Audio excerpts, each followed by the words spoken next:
Dans l'escale internationale aux États-Unis, le bras de fer a duré près d'1 mois entre la chambre basse du Congrès américain et le gouvernement fédéral.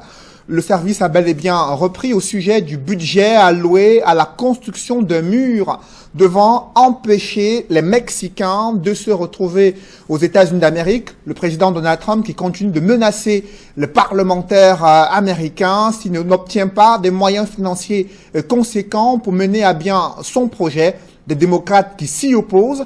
Ambiance sociopolitique, le climat sociopolitique tendu à Washington. C'est un reportage avec nos correspondants à Washington, Bruno Kemayou et Guillaume Tchoupo-Saphir.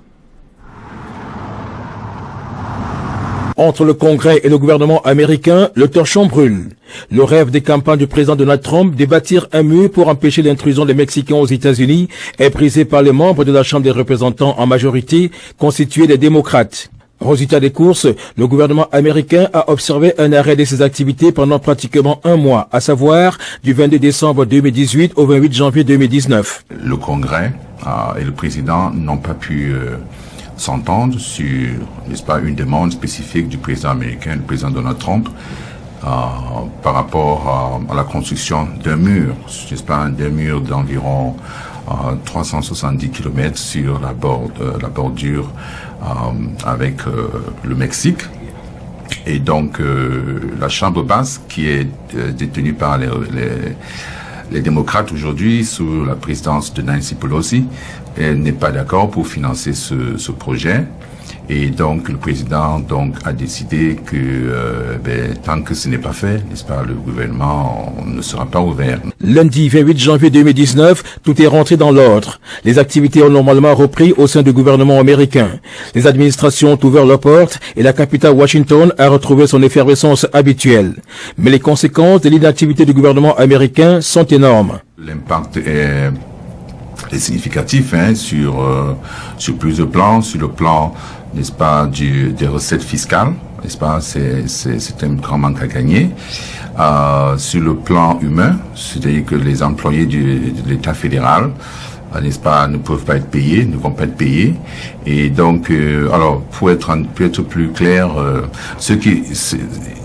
on évalue environ 800 000 le nombre d'employés de l'État fédéral qui ne vont pas aller au travail. L'économie américaine va perdre environ 86 millions de dollars par jour.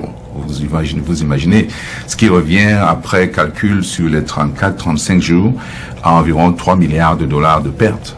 Les parcs ont été fermés. Il y a certaines agences qui ont fonctionné à ralenti. Il y a les services secrets et tout qui n'ont pas pu être payés, mais devraient, n'est-ce pas, aller au travail parce que c'est leur devoir, le sachant exactement que, n'est-ce pas, cela, ils recevront, n'est-ce pas, cela plus tard. Pendant la période de fermeture des administrations, certains employés du gouvernement au chômage et sans salaire ont été soutenus par les dirigeants de leur contrée. C'est le cas de Montgomery dans l'État de Maryland. La reprise du travail étant provisoire, le président Donald Trump, tout menaçant, donne 3 semaines à la Chambre des représentants pour satisfaire son ambition. Autrement dit, il usera de tous les moyens qui lui sont conférés par la Constitution pour agir. Rien n'est prévisible avec ce président. On ne sait pas exactement ce qui va se passer. Il annonce, il dit, n'est-ce pas, à travers ses tweets et à travers ses interviews télévisées que, eh bien, le gouvernement va être ouvert jusqu'au 15 février.